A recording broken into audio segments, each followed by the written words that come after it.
जय श्री राम दोस्तों, क्या आपने कभी आप अपनी नाक को शीशे में ध्यान से देखा है? अगर हाँ तो बताइए कि हमारे जीवन में नाक की क्या विशेषताएं हैं। यदि आपका उत्तर यह है कि नाक श्वास लेने और छोड़ने का कार्य करती है, भूल में है। इस नाक की मदद से आप पता लगा सकते हैं कि आपकी को संतान होने वाली है, वो लड़का लड़की किन्नर तो नहीं है। आज तक आप एक महत्वपूर्ण एवं लाभदायक विज्ञान से आप चूक रहे हैं। चलिए इस रहस्य से पर्दा उठाते हैं। मित्रों, स्वर्ग विज्ञान एक ऐसी रहस्यमयी विद्या है जिसे अगर आप दैनिक जीवन में सही से उपयोग सीख गए तो अधिकांश समस्याएं स्वतः ही नष्ट हो जाएगी। और इतना ही नहीं, इस विद्या से आप मनचाही संतान भी प्राप्त कर सकते हैं।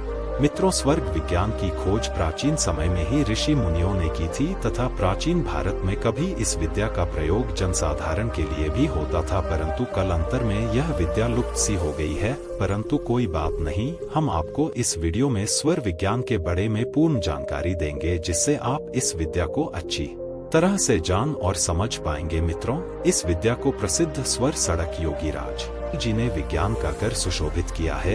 इनके अनुसार स्वरोदय नाक के क्षेत्र से ग्रहण किया जाने वाला श्वास है, जो व्यू के रूप में प्रयुक्त होता है। श्वास ही जीव का प्राण है और इसी श्वास को स्वर कहा जाता है तथा जिसमें कुछ विधियां बताई गई हो और विषय के रहस्य को समझना का प्रयास हो, उसे विज्ञान कहा गया है। स्वरोदय विज्ञान एक आसन प्रणाली है जिसे प्रत्येक श्वास लेने वाला जीव प्रयोग में ला सकता है। इसका लाभ प्राप्त करने के लिए आपको कोई कठिन गणित सत्र या उपवास या कठिन तपस्या की आवश्यकता नहीं होती एवं ज्ञात करने का अभ्यास मंत्र करना है। यह विद्या इतनी सरल है कि अगर थोड़ी लगन एवं आस्था से इसका अध्ययन या अभ्यास किया जाए तो जीवन भर इसके असंख्य लाभों से अभिभूत हुआ जा सकता है। स्वर विज्ञान के अनुसार 3 प्रकार के स्वर होते हैं।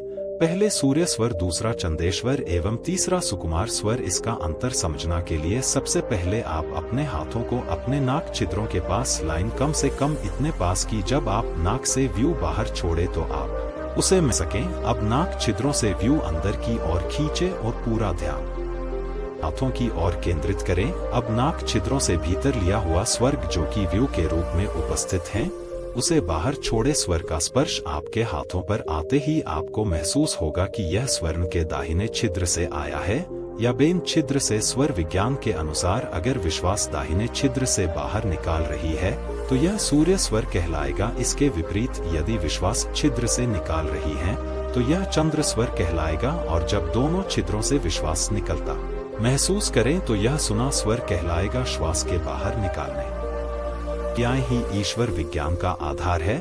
सूर्य स्वर पुरुष प्रधान स्वर है जिसका रंग कल होता है तथा यह भगवान शिवा का स्वरूप है। इसके बाद दूसरा चंदेश्वर स्त्री प्रधान स्वर है जिसका रंग गोरा होता है तथा यह माता पार्वती का रूप है।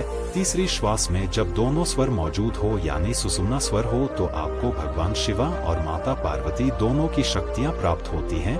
पीड़ा नई शरीर के बेन तरफ स्थित होती है तथा पिंगला नदी दाहिनी तरफ स्थित होती। अताहिदा नदी में चंद्र स्वर स्थित राहत है और पिंगला नदी में राहत है संगीत। इसलिए जब दोनों ओर से श्वास निकलता है तब वह सुना स्वर्ग कहलाता है।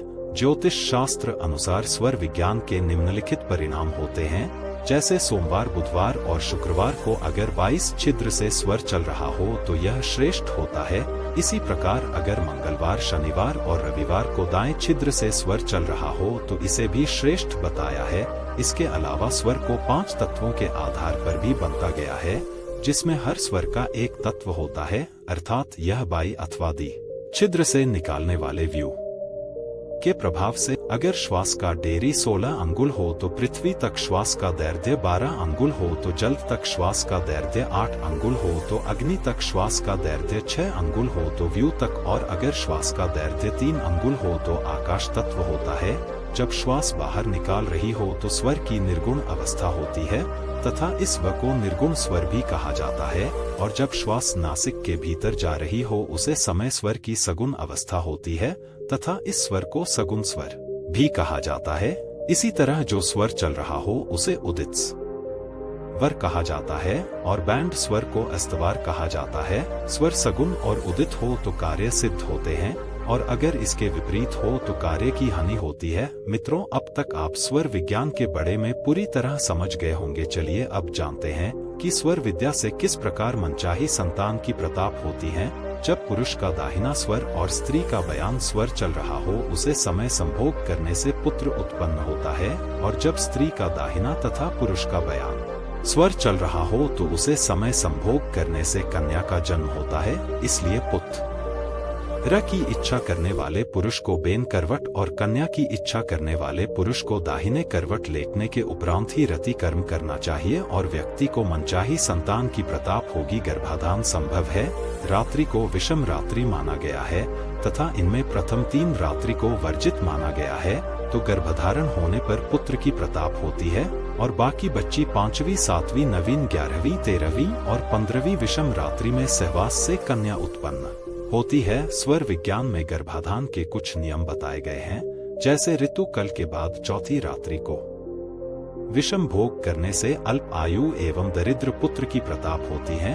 अतः प्रथम 3 रातों की तरह इस रात्रि में भी दूर रहे 5वीं रात्रि में विषम भोग से मध्य आयु वाले पुत्र का योग होता है एवं 7वीं रात्रि में विषम भोग से बांझ पुत्री का जन्म होता है। 8वीं रात्रि में अगर सूर्य स्वर चल रहा हो तो उसे समय विषम भोग करने से ऐश्वर्यावान एवं सुशील पुत्र का जन्म होता है। 10वीं रात्रि ने विषम भोग करने से चालक एवं निपुण पुत्र होता है तथा 11वीं रात्रि में चरित्रहीन पुत्री होती है और 12वीं रात्रि में उत्तम पुत्र का जन्म होता है। 15वीं रात्रि को विषम भोग से भाग्यशाली पुत्री एवं 16वीं रात्रि को विषम भोग करने से उत्तम पुत्र प्राप्त होता है। स्वर विज्ञान में पंचतत्व के अनुसार पृथ्वी तत्वों में जल तत्व में पुत्री, व्यू तत्व में गर्भ गाल जाएगा, अग्नि तत्वों में गर्भ गिर जाएगा तथा आकाश तत्व में नपुंसक का जन्म होता है। ऐसे रोचक जानकारी के लिए पौराणिक मंच 108 को सब्सक्राइब करना न भूले और ज्यादा से ज्यादा वीडियो को शेयर करें।